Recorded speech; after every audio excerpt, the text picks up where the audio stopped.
Paano ko raw, paano ko raw ginawa ang ganitong effects?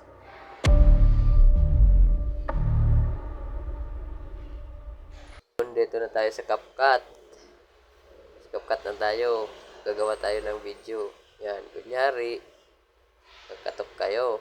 Tapos, pagkatok nyo, pasok. Pasok nyo, kunyari, lalabas kayo. Yan.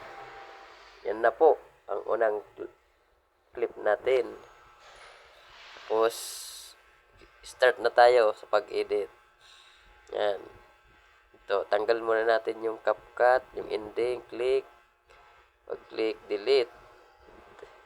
Delete. Okay na. Tapos, hanapin natin yung aspect ratio. Tapos, 9:16. Delete. Tapos, focus na tayo sa taas. Focus. Hanapin natin yung pagkatok. Pag-split tayo. Let's muna tayo. Putulin muna natin yung sa unahan para di mahaba yung video. Yan. Delete. Split, delete. Tapos, focus sa video na ginawa natin. Click. Pag nang highlights, hanapin natin yung freeze. Freeze. Yan sa baba. Yan. Pag na-freeze, hanapin natin yung overlay. Overlay. Kasan ka? Yan, overlay. Click. Tapos, long press lang natin yung overlay natin. Drag muna natin sa dulo. Di pa natin yung kailangan ngayon. Yan, para di makasagabal.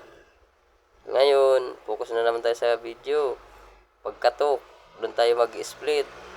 Pagkatok, 1, 2, 3. Yup. Click. Pag nag-highlights, split. Yan. Tapos, drag natin. Dandahan. Dandahan. Yup. Marang ng isa.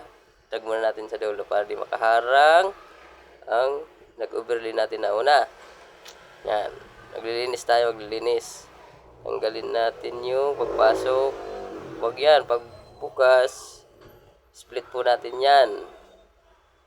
Yan. Yup. Hanapin muna natin yung pinakang Yan. Yan. Hindi na timing. Yan. Click. Pag nag-highlight, split. Tapos delete natin yung gitna. Delete. Yan. Testing natin. Kung okay na yung linisan natin. Yun. Nawala bigla. Yan. Tapos, ang susunod natin na step. Yan po. Tayo. Press na naman tayo. Click po na natin yung unang na-split natin. Hanapin natin yung freeze. Sa baba. Focus sa baba. Freeze. Asan ka? Freeze. Yun. Yan. Nag-freeze na tayo. Naging picture na yan. Tapos, click natin uli yung na-freeze. Pag nag-highlights, hanapin natin yung overlay. Focus na naman sa baba. Overlay. Yan saan ka? Yun. Overlay. Tapos, ito, lagay natin sa 0.5. In-overlay natin. 0.5. Yan. Naka 0.5 na siya. Tapos, i-remove. Natin yan. I-remove. BJ. Auto-removal tayo. Tapos, pag nag-green, check. Nag-check. Okay na. Tapos, kunin na natin yung overlay na natin. Ay maglalagay pa ito ng fader. Yan, pag nag-red, slide natin ng konti-unti lang. Pag na sa dulo, ito, slide po natin yan hanggang sa mawala sa taas. Slide, yun. So, testing natin. Okay na. Yun, parang nawala. Yun. Focus tayo dyan.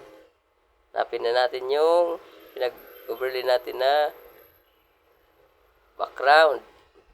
Yan. Pantay po natin. Tapos, click natin. Pag nag-highlights, lagay natin sa 0.5 din. Susunod na step, tayo. Lagay tayo sige, focus tayo sa baba. Hanapin natin yung mask. mas pili natin horizontal. Horizontal. Tapos click ulit natin adjust. Adjust. Yan. Tapos rotate. Iikutin natin yun sa taas. Tingnan nyo sa taas. Tapos ikot. Ikot. Ikot. Yun. Nawala yung tao. Yun. Okay na. Patayo na yung horizontal. Nakarotate na. Ngayon, focus tayo sa feeder para di halata na may horizontal. Tapos, click, check. Okay na. Testing natin. Katok. Yun, nawala. Okay na. May pag-reels na tayo. Tapos, okay na. Pusat sa taas, 720. Tapos, click yung high, lato-lato, tapos arrow sa taas, export. Export na natin yan. Tapos ito na ang resulta.